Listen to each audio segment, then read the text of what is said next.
Saludos y bendiciones para ti, para tu familia y para todas las personas que te rodean, y que Dios bendiga siempre la obra de tus manos en todas las cosas que emprendas y todas las cosas que hagas. Ruego a Dios que cada uno de estos videos, cada una de estas meditaciones, estudios de la palabra de Dios puedan ser de bendición para tu vida. Y si son de bendición para tu vida, que también puedas compartirlos con otros para que podamos también juntos bendecir a todas las personas que podamos a través de estos videos, a través de estas plataformas, y brindarles la palabra de Dios de una manera práctica, sencilla, pero manteniendo la esencia de lo que Dios quiere que enseñemos.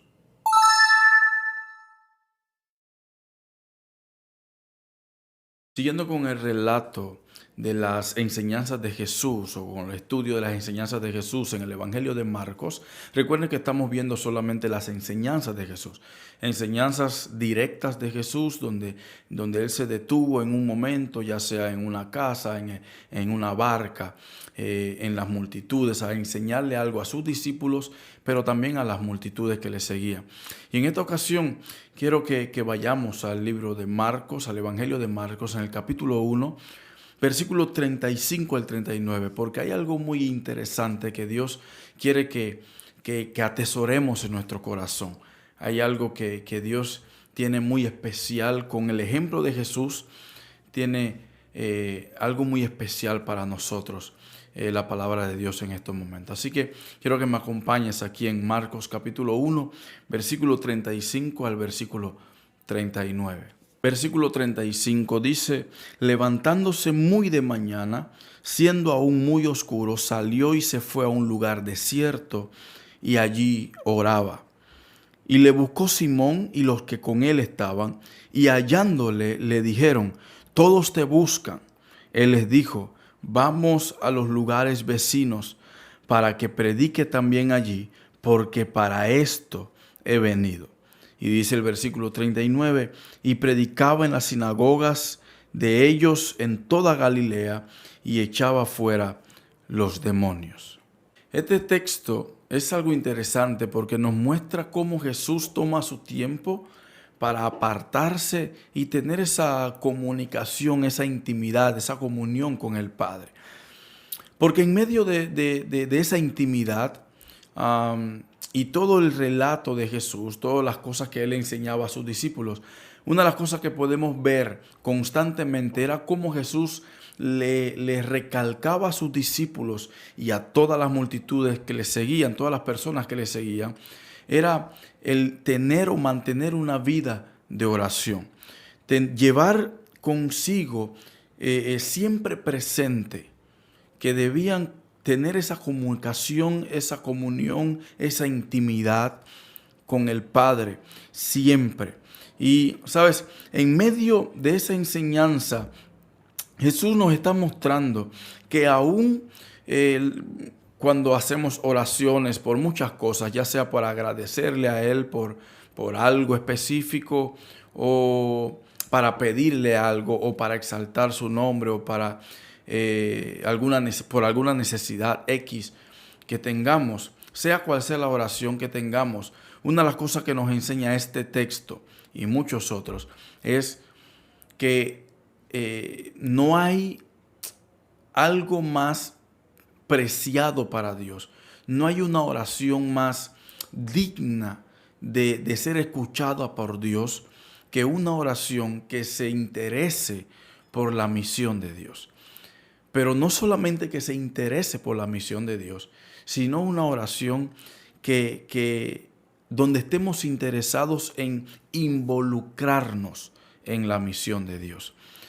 El texto habla de cómo Jesús se apartó siendo muy de mañana, y creo que tenemos que tener siempre claro de que no hay un lugar, no hay una hora, no hay un momento específico que la Biblia nos dice, este es el momento, este es el lugar donde tienes que orar. No, la Biblia lo deja abierto, y nosotros podemos dirigirnos a Dios, hablar con Dios en el momento que sea, en el lugar que sea. Pero algo que sí nos deja claro Jesús acá es que hay momentos donde tenemos que separarnos de todo y de todos, de todas las cosas que nos envuelven en la vida cotidiana, de todo lo que nos rodea, el bullicio, las personas, aún pensamientos propios, cosas normales de la vida. Aún tenemos que apartarnos de todo eso para poder tener esa intimidad con el Padre, así como lo hacía Jesús. Tener ese tiempo a solas con el Padre para hablar con Él, exponerle todas las cosas que tenemos, que sentimos, que buscamos, que anhelamos, pero también que en ese momento podamos tomarnos el tiempo para callar nuestra boca, callar nuestro corazón, callar nuestra mente y escuchar solamente lo que Dios quiere hablarnos. Sea cual sea la manera que Dios quiera hablarnos, por medio de su palabra, por medio de la naturaleza, por medio de un evento X, por medio de alguna situación, pero hacer silencio, porque a veces hablamos tanto que no dejamos a Dios hablar o no escuchamos a Dios cuando nos habla. Y yo creo que más nadie que Jesús tenía muy claro cuál era su misión aquí en la tierra. Pero, ¿sabes? Ese texto nos ayuda a entender que aún Jesús, siendo Jesús, el Hijo de Dios, el primogénito de la creación, tenía que tomarse tiempo aparte para recordar. Y no digo que para buscar cuál era su misión, no, porque la tenía clara, sino para reafirmar su misión aquí en la tierra. Desde el punto más humano posible, Jesús necesitaba también reafirmar esa misión para que nada ni nadie le hiciera perder la visión del por qué estaba aquí en la tierra entre nosotros. Una de las cosas que hace todavía quizá un poco más interesante este texto es que si vamos un poco atrás o un poco más adelante, vamos a notar que está rodeado de milagros, está rodeado de escenas donde Jesús expulsa espíritus inmundos, donde Jesús sana multitudes. Inclusive unos versículos un poco más adelante dice el texto que Él sanó a muchas personas de muchas enfermedades. Pero en ese momento, después de sanar a muchas personas, después de expulsar espíritus inmundos, después de todos esos eventos emocionantes desde el punto de vista humano, y quiero que tengamos eso siempre presente, nunca olvidemos que Jesús, aún siendo una persona divina, fue humano y probablemente pudo haber tenido tentaciones que pudieron haberlos sacado de su misión, pudieron haberlos sacado o hecho desviar del propósito de la tierra. Pero todos sabemos, y como dicen Hebreos, que fue tentado en todo, pero no cayó en nada. Fue tentado en todo, pero sin pecado alguno. Y esto es parte de eso, porque Jesús, después de haber sanado a tantas personas, pongámoslo desde el punto de vista del siglo XXI y lo que estamos viendo a nuestro alrededor en muchas iglesias, en muchos entornos, en muchos países, vemos cómo personas tienen un llamado específico, ya sea ser pastor, ser maestro, ser misionero, X llamado, pero ya sea por los familiares o quizá por las cosas buenas que esté haciendo esa persona y esté dando muchos frutos, ya sea que no sé, quizá tiene el don de sanidad o algo y ha sanado a muchas personas, o quizá tenga o sea una persona de fácil expresión o sabe cómo expresar, cómo comunicar la palabra de Dios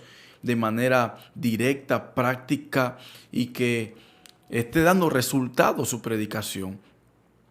¿Sabes? Eso a muchas personas en la actualidad les está haciendo desviar de su llamado. No estoy diciendo que están haciendo algo malo, están predicando el evangelio.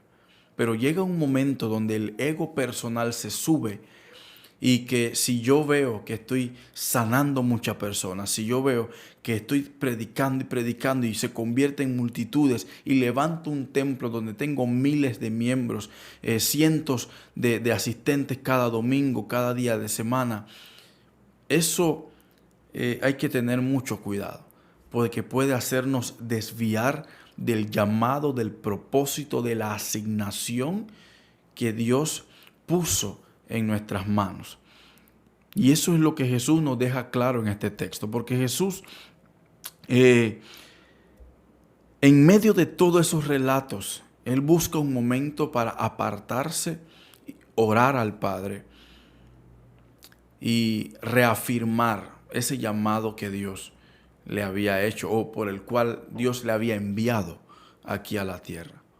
Uno de los textos que me encanta mucho es Isaías 49:6, donde si vemos el contexto es como si estuviera teniendo una conversación Dios con Jesús mismo desde el Antiguo Testamento. Y eso quizá podemos estudiarlo en otro momento, pero me encanta porque en la segunda parte del versículo 6 dice: también te di por luz a las naciones para que seas mi salvación hasta lo postrero de la tierra. ¿Sabes? La intención de la vida de oración de Jesús era siempre pedir dirección, buscar dirección del Padre y mantener su mente, mantener su corazón en el enfoque correcto y no dejar, como dije anteriormente, que las masas, que las multitudes, que las acciones, que los buenos frutos que tenemos o que tengamos muchas veces o que tuvo Jesús en su tiempo, redefinan el llamado o la asignación que tuvo aquí en la tierra. Me gusta cómo Jesús le responde a Pedro después que le dice que todos estaban buscando, probablemente estaban desesperados buscando a Jesús. Y Jesús llega sin mediar palabras, sin decir más de 4 cosas. Jesús solamente le responde a Pedro y le dice: vamos a los lugares vecinos. Pero estamos viendo a Jesús con sus discípulos rodeado de multitud, sanando a muchas personas, expulsando demonios. Quizá una pregunta que pudiéramos hacernos, o digamos, pongámoslo de esta manera, para poner un ejemplo. Hace unos años atrás, mi esposa y yo íbamos con un grupo, levantamos un grupo de jóvenes para hacer misiones en otro país, fuera de nuestro confort, fuera de nuestra comodidad.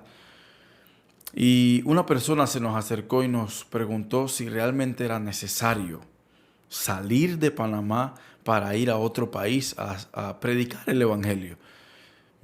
Según la lógica de esa persona era que no era necesario salir cuando aquí en Panamá somos un país de tránsito y vienen miles y miles de personas, miles y miles de migrantes, miles de personas de otros países, de otras naciones que no solamente pasan por aquí, sino que muchos se establecen en Panamá. Según la lógica de esa persona era que no necesitamos salir de aquí para poder predicar el evangelio, porque tenemos aquí mismo personas de otras naciones. Y eso me hizo recordar, mientras leía este texto de Marcos, me hizo recordar esa escena, porque Jesús le responde a Pedro y le dice: vamos a los lugares vecinos para que predique también allí. Y él termina ese versículo 38 con una frase muy fuerte y muy directa. Y él les dice: porque para esto he venido. ¿Sabe? La intención de Dios siempre ha sido reconciliar a todo el mundo con Él. La misión de Cristo, la misión que se le entregó en las manos a Cristo al venir a la tierra, era morir en la cruz del Calvario, pero no era solamente morir, resucitar y ya, sino que con ese sacrificio reconciliar a la humanidad con Cristo, darle una oportunidad de reconciliación a la humanidad con Dios. Pero también es la misma misión que se nos ha encomendado a nosotros como iglesia. no solamente en nuestro lugar de confort, en nuestra región, sino también en los lugares vecinos, a todas las naciones. Nuestro llamado como iglesia es ir a todas las naciones y predicar el evangelio de Cristo a toda criatura. ¿Sabes? Me gusta cómo Romanos capítulo 5 nos muestra cuál es la labor nuestra como iglesia, como hijos de Dios aquí en la tierra. Romanos 5 dice, porque siendo enemigos nosotros, siendo enemigos de Dios, fuimos reconciliados con Dios por la muerte de su Hijo. Mucho más, estando reconciliados, seremos salvos por su vida. Y el versículo 11 de Romanos 5 dice, y no solo esto, sino que también nos gloriamos en Dios por el Señor Jesucristo, por quien hemos recibido ahora la reconciliación. Y hay un texto que manejamos mucho y que muchos se saben hasta de memoria, pero creo que también es bueno tener el contexto de ese texto para poder entender cuál es la misión de Dios hacia nosotros, ahora que somos hijos, ahora que somos parte de la familia de Dios, ahora que somos parte de la iglesia de Cristo. Segunda de Corintios capítulo 5, versículo 17 dice, de modo que si alguno está en Cristo, nueva criatura es, las cosas viejas pasaron, he aquí todas son hechas nuevas. Pero ok, no lo dejemos hasta ahí. ¿Cuál es la razón de hacer todo nuevo? ¿Cuál es la razón de hacer un cambio en nuestra vida, en nuestra forma de pensar, en nuestra forma de actuar, en nuestros sentimientos? ¿Cuál es la razón, el motivo? Versículos 18 y 19 nos los indican y dice, y todo esto proviene de Dios, quien nos reconcilió consigo mismo por Cristo y nos dio el ministerio de la reconciliación. Pero ok, entendamos algo, porque necesitamos saber qué significa el ministerio de la reconciliación. Sabemos que Dios nos ha llamado a reconciliar al mundo con Él, que es el llamado o era la misión que tenía Jesús cuando vino, es la misma misión que se nos entrega a nosotros como iglesia. Y el versículo 19 nos indica qué es ese ministerio de la reconciliación. Dice el versículo 19 que Dios estaba en Cristo reconciliando consigo mismo al mundo, no tomándoles en cuenta a los hombres sus pecados, y nos encargó a nosotros, su iglesia, sus hijos, la palabra de la reconciliación. ¿Sabes? Nosotros somos embajadores del reino de Dios aquí en la tierra. Y nuestro trabajo como embajadores del reino de Dios aquí en la tierra es dar a conocer, dar o manifestar el reino de Dios aquí en la tierra. Y es lo que Dios quiere que tú y yo hagamos. Así mismo como hizo Jesús, ir a los pueblos vecinos, ir a las otras provincias, ir a los otros departamentos, ir a los otros estados, dependiendo en el país donde estés, ir a los otros países, ir a todas las naciones del mundo, donde haya por lo menos una persona que necesite escuchar de la palabra de Dios, escuchar de Jesucristo, de la muerte, de la vida, la resurrección de Cristo, donde haya solamente una persona que necesite, ahí es donde Dios quiere que tú y yo prediquemos el evangelio.